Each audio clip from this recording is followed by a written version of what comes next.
आपण ज्या क्षेत्रामध्ये उभे आहोत ते आहे कोरडवाहू क्षेत्र तुरीचं. आणि त्याच्यामध्ये जर बघितलं तर खाली 5 तासं याच्यामध्ये पहिलं सोयाबीन होतं आणि सोयाबीन निघाल्यानंतर रोटरसुद्धा याच्यामध्ये झालेलं नाही आहे. कारण काय झालं की अवकाळी पाऊस सतत 5-6 दिवस चालू राहिला आणि इथं गवताचं प्रमाण कमी होतं, त्यामुळे काय त्याला एवढसा तोटा झाला नाही. परंतु जे अंतर आहे ह्या तूर पिकातील तर बघितलं तर 15-1-15, 15-29, 15-45, 15-60, 15-75, 15-90, 9 फूट याच्यामध्ये अंतर आहे. आणि तूर लागवड जर बघितली तर पारंपरिक पद्धतीने तिफनवरती किंवा ट्रॅक्टरवरती, म्हणजे बैलजोडीवरची जी आपण करतो तशी, किंवा ट्रॅक्टरवरची अशी याची लागवड आहे. आता एकंदरीत बघितलं तर याची हाईट 4.5-5 फूटच झालेली आहे. इकडे पण 4.5-5 फूटच झालेली आहे. याची शेंडे खुरणी एक केली होती, त्यामुळे बराचसा त्याला फरक पडलेला आहे. आणि हे जे अंतर आहे एकंदरीत 9 फूट हे झाकते. म्हणजे आजचा जो व्हिडिओ आपण बनवत आहोत त्याच्यामध्ये कोरडवाहू जमिनीला किंवा कोरडवाहू तुरीला एकंदरीत अंतर किती पाहिजेत. याच्यापेक्षा जास्त जर अंतर ठेवलं असतं, म्हणजे एकंदरीत 10.5 फूट जर ठेवलं असतं तर ते काय झालं असतं, भरलं नसतं. कारण आपल्याला माहिती आहे की एकंदरीत आता हा पाऊस पडला म्हणून बरंचसं याची ग्रोथ, त्याचबरोबर फुटवे आपल्याला बघायला मिळालेलं आहे. जर पाऊस नसता तर त्याची वाढ एकंदरीत अशी होत नाही, एवढी ती तूर फुटत नाही. आता जर बघितलं तर 7.5 फूट किंवा 8 फूट लोक अंतर ठेवतात. तर त्याच्यामध्ये काय होतं की आता फवारणी, आता याच्यामध्ये जर फवारणी घ्यायची म्हटली तर मजुराने फवारणी होते, ट्रॅक्टरच्या माध्यमातून म्हटलं तर ट्रॅक्टरच्या माध्यमातून होते. अंतर जर कमी केलं 7.5 फूट किंवा त्याहीपेक्षा कित्येक शेतकरी 6 फूटच अंतर ठेवतात. तो सुद्धा आपण व्हिडिओ बनवलेला आहे, टाकलेला आहे, तो सुद्धा तुम्ही बघू शकता की फक्त 6 फूट अंतर आहे. आणि तूर पीक जे बागायती आहे, म्हणजे ते पाणी त्याला दिलेलं आहे. सुरुवातीला पाण्यानंच ते तूर काढलेली आहे. पूर्ण काय झालं आहे की पूर्ण क्षेत्र भरलं, म्हणजे त्याला फवारणीला सुद्धा चान्स नाही आहे. मग त्यामुळे काय होते की आत्ताच तुम्ही बघू शकता की ह्या पाने गुंडाळणाऱ्या अळ्या सुरुवात झाली.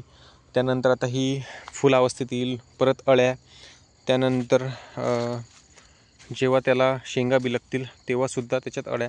तर त्या अळ्या नियंत्रित होत नाही, मग तूर आपल्याला तेवढी पाहिजे तशी एकंदरीत उत्पन्न होत नाही. हे जे अंतर बघितलं 9 फूट, तर हे खूप चांगलं अंतर आहे.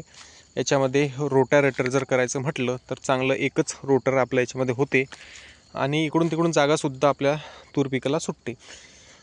असं अंतर घेऊन एकंदरीत लागवड केली म्हणजे कोरडवाहू, तर काहीच वावगं ठरत नाही. जर त्याच्यापेक्षा अंतर कमी केलं तर तो गोंधळ उडतो आणि विशेष म्हणजे त्याची एकंदरीत काळजीच घेता येत नाही तूर पिकाची. आता जर बघितलं तर मोकळं याला ट्रॅक्टरच्या माध्यमातून सुद्धा फवारणी होऊ शकते. आता जिथं जसं आपण खाली जातो तसं जमीन चांगली आहे. आता जमिनीच्या प्रकारानुसार सुद्धा ह्या गोष्टी करणे गरजेचे आहे. नाही तर बरेच शेतकरी काय करतात, त्यांची जमीन एकदम काळीशार असते तिथं अंतर कमी करतात, किंवा एकदम पांढरी असते तिथं अंतर जास्त वाढवतात. तर ते काय होतं की अंतर भरतच नाही. मग त्यामुळे काय होतं की एकंदरीत उत्पन्नाला आपल्याला तोटा सहन करावा लागतो. आता इथं बघा, इथं जमीन काळी आहे. तूर जर बघितली तर थोडीशी दाट लागवड आहे, त्याच्यामुळे ते दाट झालेली आहे, दाटली आहे.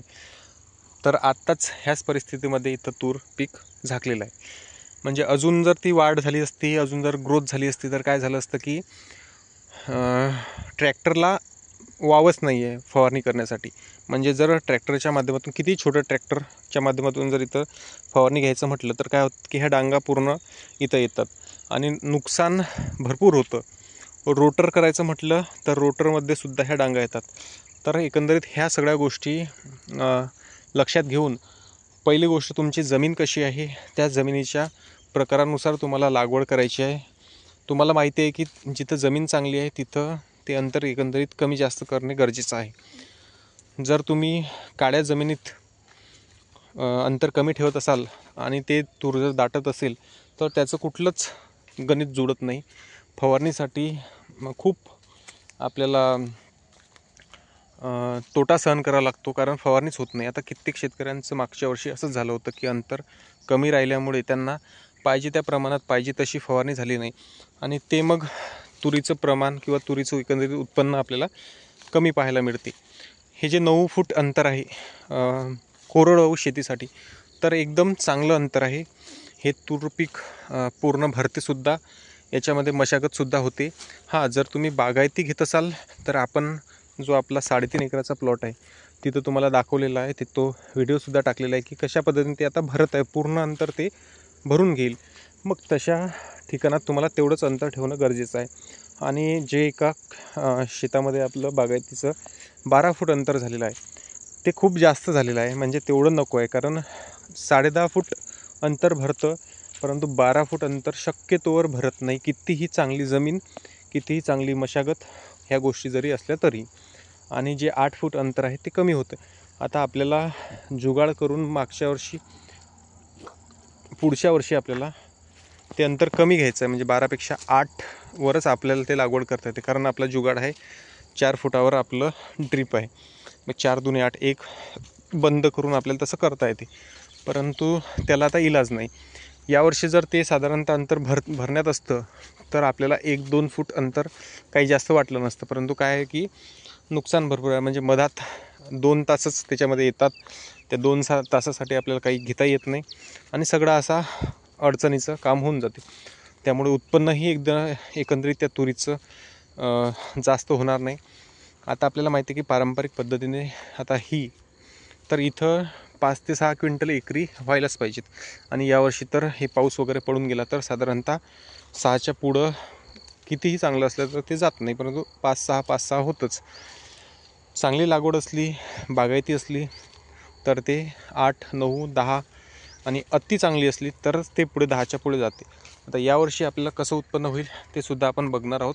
परंतु आपल्याला ह्या प्लॉटमध्ये किंवा कोरडवाहू प्लॉटमध्ये कशा पद्धतीने लागवड पाहिजे हे व्हिडिओच्या माध्यमातून आपण बघितलेलं आहे. आणि हे जे 9 फूट अंतर आहे हे चांगलं अंतर आहे. याच्यात मधात गवतसुद्धा होत नाही आणि कोरडवाहू जी लागवड आहे ती अशाच पद्धतीने व्हायला पाहिजेत. आता याच्यामध्ये जी पारंपरिक पद्धत केलेली आहे तशी न करता तुम्ही 2-2 दाणे टोकनच्या माध्यमातून लागवड करा. तुमचं नक्कीच उत्पन्न वाढेल. दुसरी गोष्ट, तुमचं तूर पिकामध्ये तुरीचं बियाणंसुद्धा वाचेल. एकरी 1 ते 1.5 किलोच बियाणं लागतं. इथं साधारणतः 2.5 ते 3 किलो एकरी बियाणं लागते. म्हणजे त्या सगळ्या गोष्टीसुद्धा तुमच्या वाचतात. जर बघायला म्हटलं तर हे तूर पीक सद्य परिस्थितीमध्ये चांगलं आहे. ही जी व्हेरायटी आहे ती चारू व्हेरायटी नाही आहे, कारण चारूची जी आहे ती जे तूर आहेत ते जवळ आहे. इथे जर बघितलं तर लांब आणि दूर आपल्याला तूर पाहायला मिळतात. सर्वात महत्त्वाचं, तुम्ही कुठली व्हेरायटी लागवड करता, काय करता ते कमेंटच्या माध्यमातून सांगा. तुमचं एकंदरीत पीक कसं आहे ते सुद्धा कमेंटच्या माध्यमातून सांगा. तर मित्रांनो, भेटूया नवीन व्हिडिओ घेऊन. तोपर्यंत धन्यवाद.